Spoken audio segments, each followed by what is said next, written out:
Castilla-La Mancha.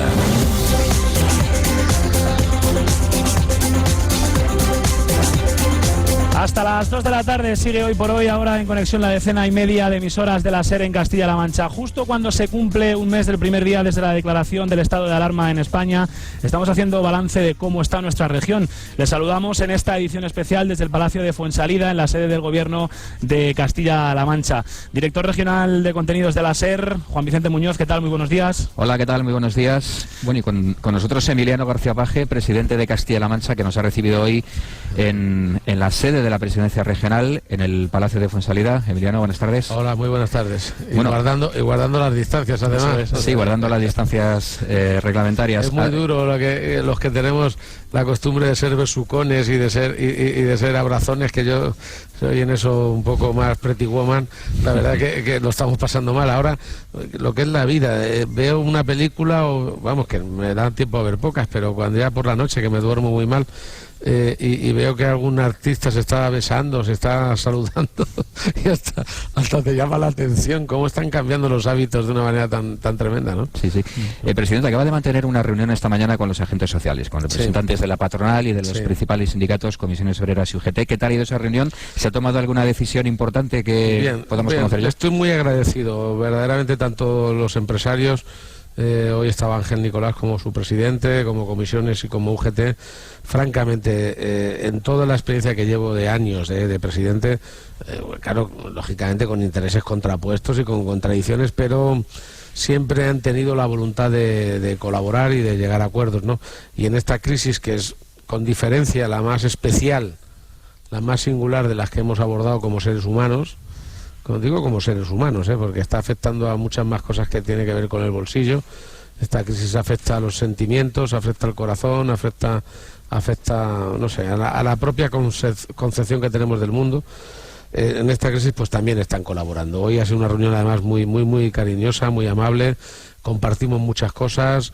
Buena parte, la consejera va a anunciar hoy 25 millones de euros especiales para los autónomos y las micropymes, es decir, pymes de menos de 9 trabajadores. No es que tengamos ni competencia ni responsabilidad concreta en el tema, que es el Estado, pero bueno, queremos echar una mano.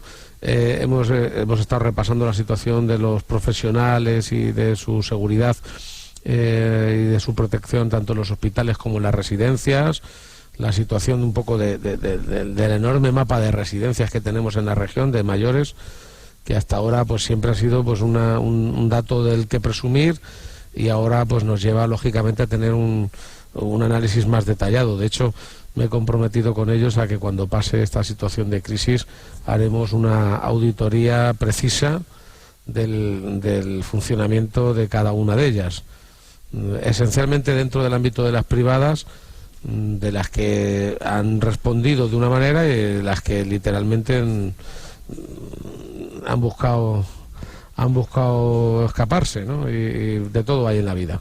Bueno, vamos a intentar sacar conclusiones, porque evidentemente es importante de cara al futuro que las direcciones, no hablo de los profesionales, las direcciones de las residencias estén a la altura de la circunstancia, ¿no? En ese sentido, ¿deberían tener más control sanitario en el futuro las residencias? ¿Deberían estar más reguladas? ¿Hay algún plan al respecto? No sé, pero eso toda la sociedad. Yo probablemente la sociedad en la que vivimos, que estaba acostumbrada a ver este problema de los virus y de otras cosas por las televisiones y las películas, ¿no? Que hay muchísimas películas ya desde hace más de una década hablando de que la humanidad va a desaparecer por virus, y de que incluso los virus no son espontáneos de un murciélago en China, sino de que se escapan de los laboratorios químicos. Ya veremos de qué va todo esto, pero todo esto, que hasta ahora ha sido ciencia ficción, lamentablemente se está haciendo realidad, ¿no? Yo creo que va a cambiar todo tanto que es muy difícil. Fíjese, yo le hablo de mis hijos. Tiene 21 años mi hija, está estudiando medicina, y está ayudando incluso desde el móvil permanentemente, atendiendo gente enclaustrada, o mi hijo, ¿no?, que está a punto de cumplir 18. Mis hijos en realidad se han criado con la palabra crisis como yo no me crié, con la crisis económica y ahora esta, ¿no? Esta es muy especial, y la sociedad tiene, cuando acabe esto, pongámonos en que acaba, ¿no? Porque lo dramático de hoy es que no sabemos exactamente cuándo podemos decretar un cierre del problema. Bueno, pues cuando acabe esto, ¿quién te dice que no estamos expuestos a otro virus? O sea, la sociedad va a cambiar y tiene que cambiar en conjunto todo.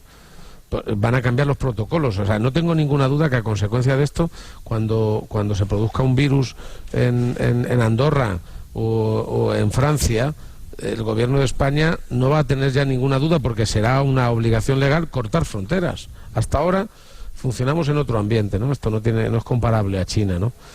El otro día me daban un dato sobre China, por ejemplo, que es llamativo. Frente al número de los muertos que han reconocido, hay un dato que se ha conocido de 21 millones de móviles que han dejado de funcionar.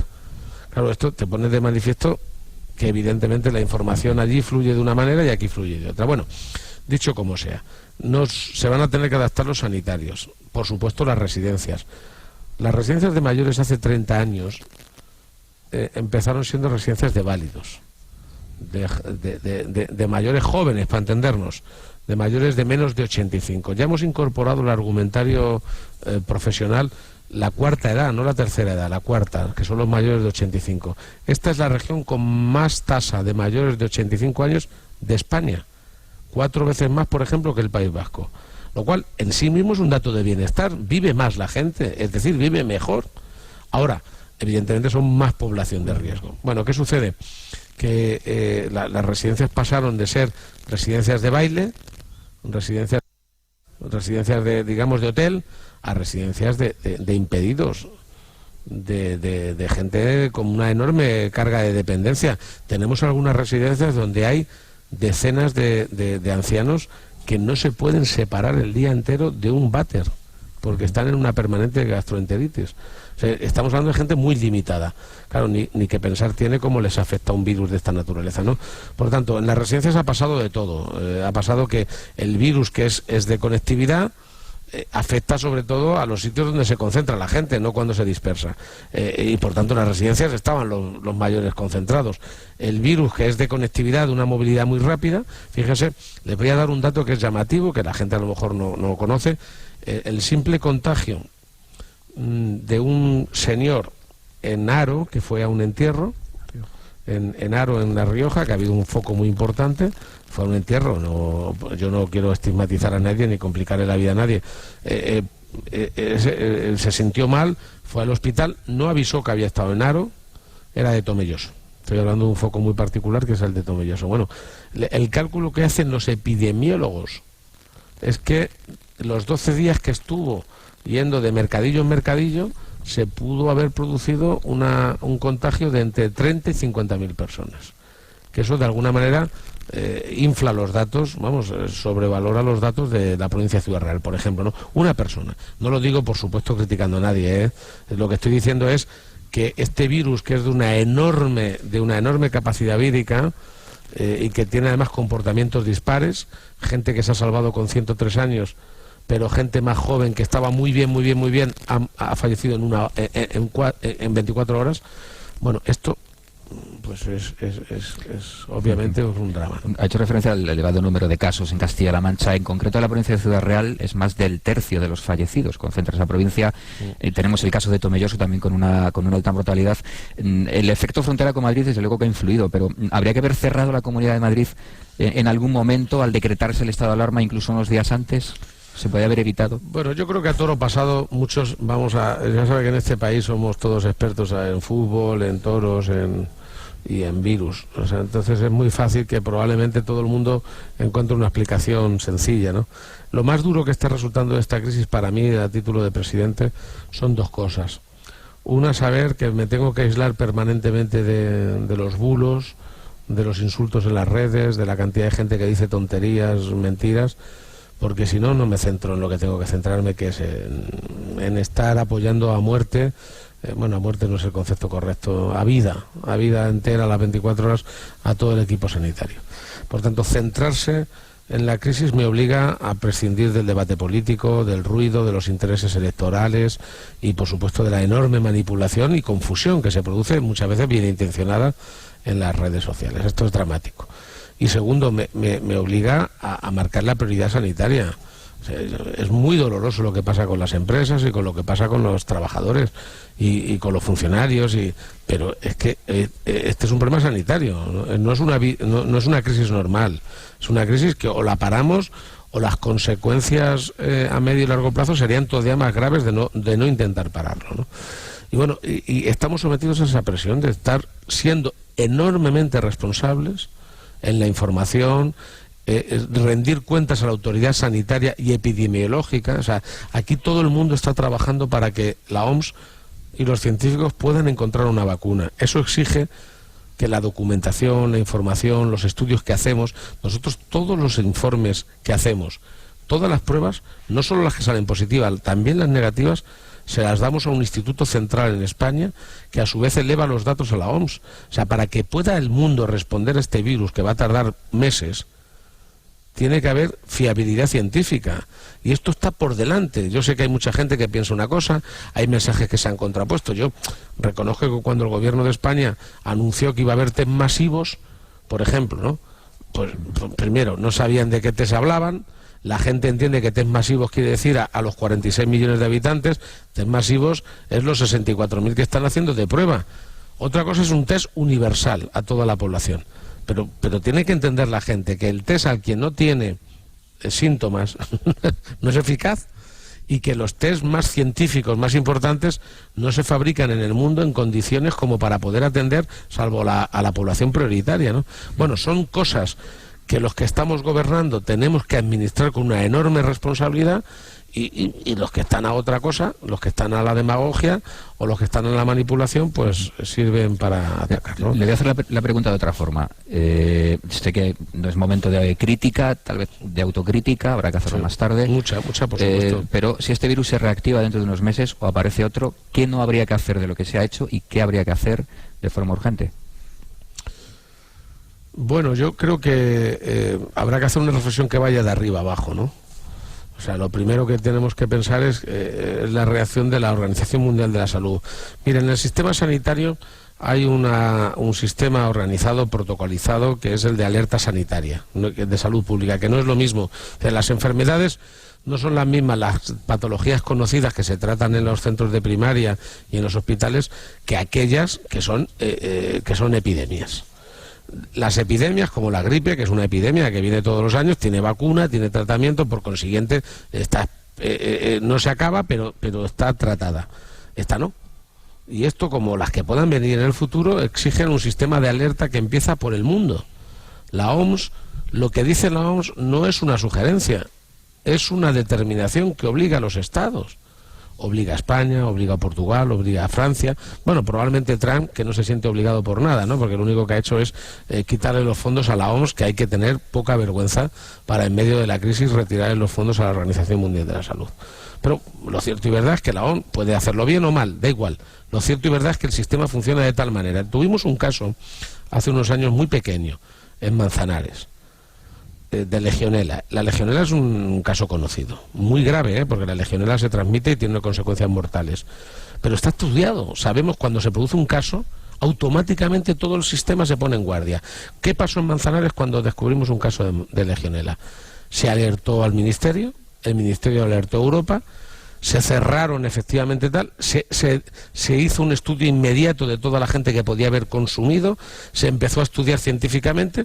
Bueno, tuvimos algunos fallecidos, porque siempre se produce con la legionela, pero se reaccionó como la ley dice, claro, dramáticamente. El resultado siempre hay algún muerto, pero estamos hablando de que se reaccionó bien. Eso está estudiado, protocolizado, sabemos lo que pasa, sabemos en qué consiste.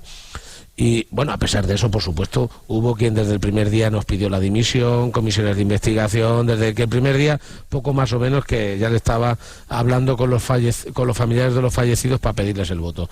Bueno, esto es la miseria humana, y que en política es el doble. Bueno, lo cierto es que en este caso yo no puedo discutir que haya funcionado el sistema protocolario mundial. Otra cosa es que estamos hablando de un virus desconocido, que incluso para algunos científicos está mutando. Acaban de encontrar un cambio del virus en California. ¿Y si resulta que dentro de unos meses hemos acabado con esto, pero viene el mismo virus con una variante, sin haber vacuna? Bueno, por tanto, el escenario que se abre por delante es muy difícil. ¿Qué haríamos? Bueno, no lo sé. Yo creo que habría que empezar la reflexión por la OMS. No sé si la OMS llegaría a la conclusión de dar la orden de alerta antes, que tardó lo que tardó. No lo discuto porque no soy especialista. No sé si a lo mejor en España se podía haber cerrado la frontera con Italia.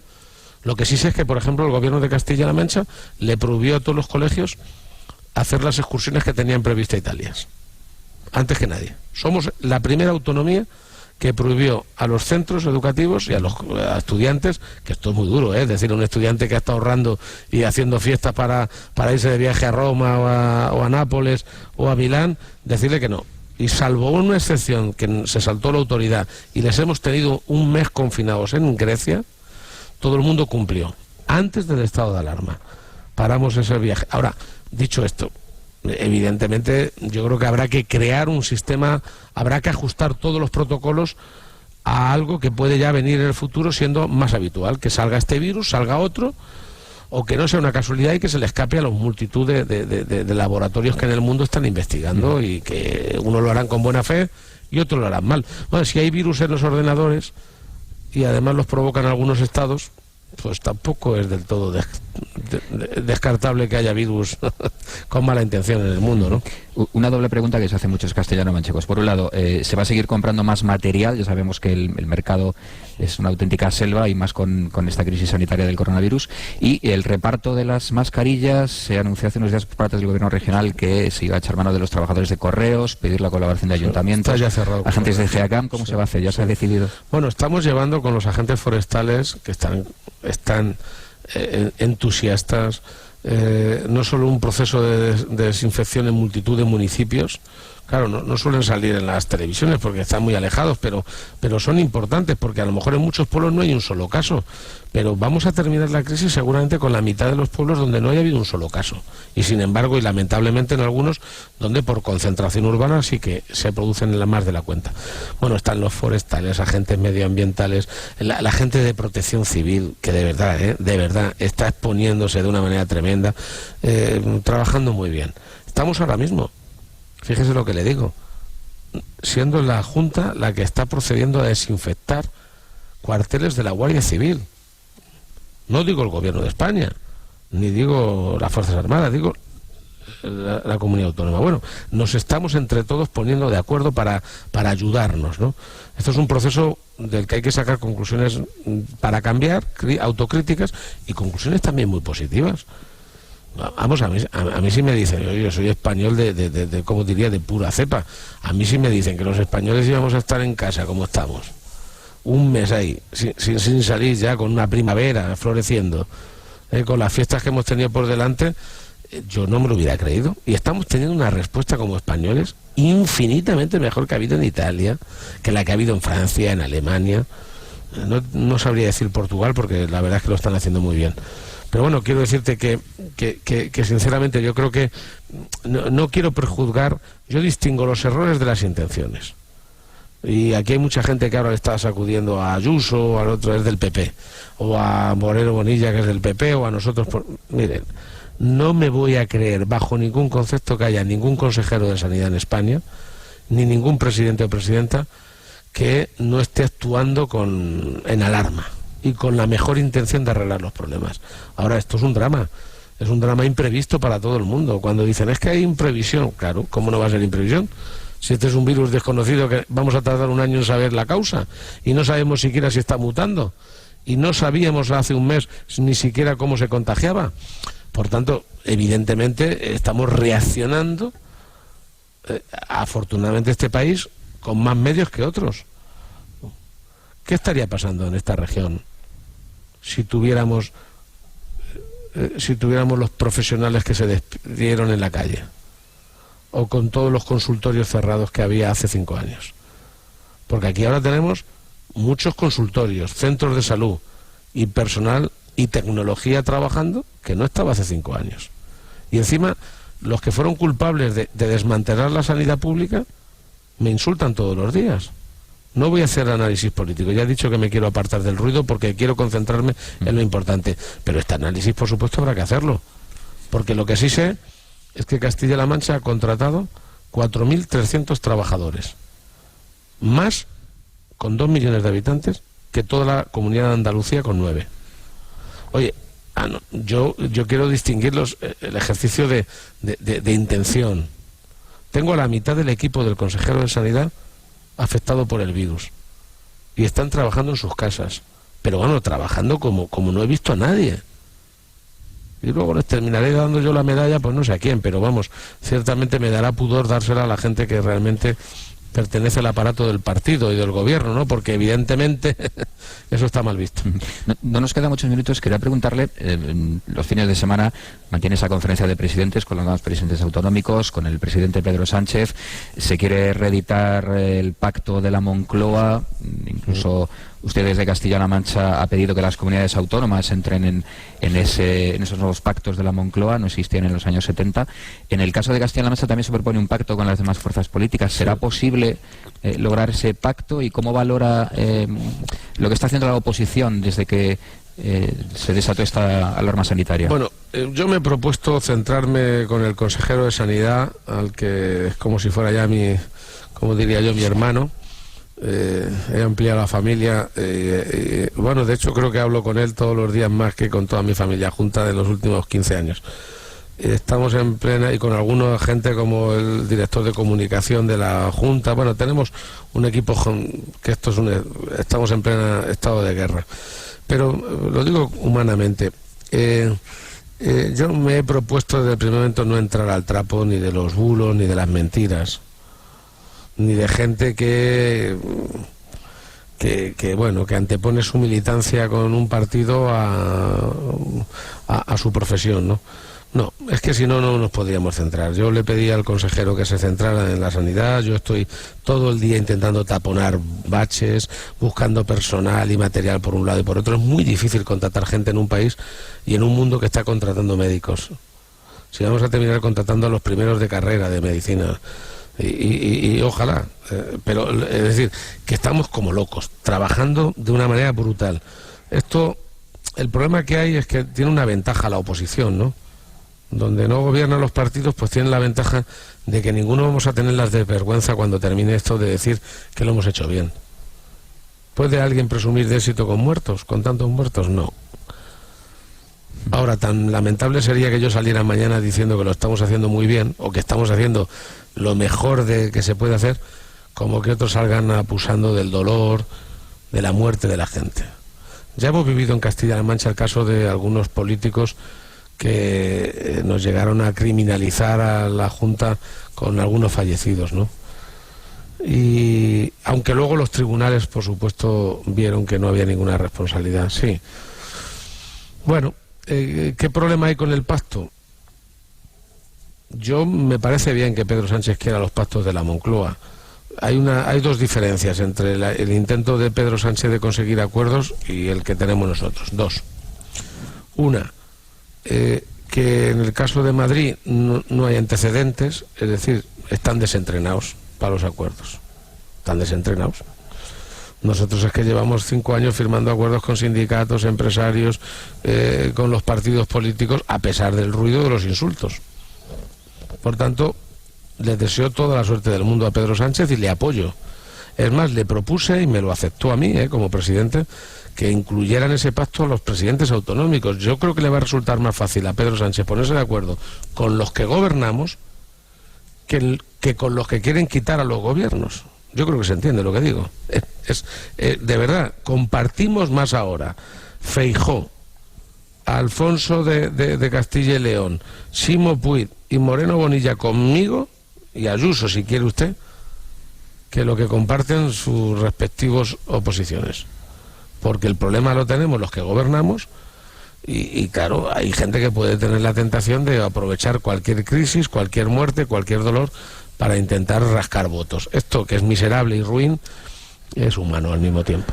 Y lo segundo que le decía que pasa en Castilla-La Mancha en relación con el gobierno de España es que nosotros estamos ofreciendo acuerdo sin que nos lo pida nadie de la oposición y desde una mayoría absoluta. Es decir, que nosotros no tenemos problema para sacar adelante los presupuestos ni las leyes. El gobierno de España está pidiendo acuerdo y lo va a necesitar. Y lo va a necesitar. Pero que nosotros que lo estamos pidiendo por interés general, porque yo creo que la ciudadanía en un 90% reclama unidad. Si no digo que nos aplaudan, ¿eh? Si ya lo sé yo, que no nos van a aplaudir a ninguna hora del día. Digo, pero hombre, por favor, unidad lo está reclamando la ciudadanía. Pero de una manera enorme, del PP, hasta creo que hay gente de Vox que reclama unidad. El político que en España se niega a intentarlo, se equivoca. Si luego a lo mejor es difícil llegar a acuerdos, pero por lo menos ofrecer una sensación, una idea, un espíritu de unidad, creo que es necesario. En aquel entonces en la Moncloa era impepinable llegar a acuerdos. Si no hubiera pasado la Moncloa, o sea, si algunos políticos que le están diciendo a Sánchez, de entrada no, hubieran reaccionado así en los años 77, 78, o sea, si Felipe González le hubiera dicho a Suárez no, de entrada, muchas cosas en este país no hubieran ido lo bien que han ido. Y yo les pido a los que están en la oposición que intenten ganar las elecciones por sus méritos y por su valor, no por el dolor de la gente, ni por las causas de fuerza mayor que finalmente hacen que ni siquiera los seguros cubran los riesgos de la gente. Bueno, ya veremos si hay al final consenso y acuerdo. Carlos Abengózar, creo que tienes alguna última cuestión porque ya estamos acabando. Sí, sobre todo eso, si como sociedad después de esta crisis han pasado ya casi 5 semanas, ¿usted cree que vamos a cambiar, que vamos a mejorar, que vamos a buscar esa unidad? Hablo como sociedad de todos los castellano-manchegos en este caso. Lucha usted contra mi edad. Yo creo que yo es que no tengo un planteamiento negativo de lo que ha pasado en España sobre estos últimos 40 años. Yo creo que hemos conseguido muchos acuerdos, que este país ha avanzado a pesar del terrorismo. Fíjese que cuando hubo el atentado más grande que hemos tenido, el de Atocha, hubo gente que le echaba la culpa a ETA para intentar esconderse, ¿no? Es curioso, ¿no? Y ahora nos trata de terroristas a los que gobernamos, ¿no? Es durísimo. Pero bueno, lo cierto y verdad es que la miseria humana no tiene carné político. Pero lo normal de una persona y de una familia es que cuando pasen los problemas la gente busque la vida, no la esperanza. O sea, yo tampoco creo que la sociedad tenga, cuando pase todo esto, que estar neurotizada, coartada. O sea, yo no veo que estemos una década saliendo con mascarillas y sin abrazarnos. No lo veo. Es más, no lo juzgo negativo. La misma sociedad que cuando esto se libere va a salir a la calle y se va a tomar las cervezas que no se ha tomado en 2 meses. Bueno, aunque las cervezas directamente seguramente se pueden tomar en casa, pero vamos, para entendernos, haga la vida social que no ha hecho, las fiestas que nos estamos privando ahora, de la Semana Santa, probablemente aquí en Toledo el Corpus, yo no sé si no afectará incluso la Feria de Albacete. Tal y como va todo esto, aunque se reduzcan las medidas de confinamiento, se van a extender durante muchos meses las medidas de no contacto. ¿Cómo va a ir uno a la playa en Cullera, para entendernos, el próximo verano? Si el gobierno te dice que tienes que tener a 10 metros. Salimos a familia por playa. No lo sé, esto está en duda. Ahora, ¿qué va a suceder? Yo lo que creo es que cuando las cosas pasen, la gente tiene que poner de su parte el qué. La misma contención y la misma disciplina que ha mantenido ahora en casa, la tiene que convertir en gasto, en consumo, en energía, en ilusión, en esperanza, y mover esto. Y ya que las instituciones nos dediquemos a reflexionar, a cambiar las normas y a establecer protocolos de previsión para mejorar la respuesta a lo que pueda venir en el futuro. Pero la sociedad tiene que intentar ser feliz, porque lo contrario, el vivir en una sociedad melancólica que todo el día se recrea en el dolor, no es lógico, no es bueno para el país. Emiliano García Paje, presidente de Castilla-La Mancha, gracias por habernos recibido, por habernos concedido esta entrevista. Esperemos que se repita más veces con la SER de Castilla-La Mancha. Usted, no hay ningún problema. Y sigue hoy por hoy en todas las emisoras de la cadena SER en Castilla-La Mancha. Radio Azul FM. Cadena SER. El poder de la voz.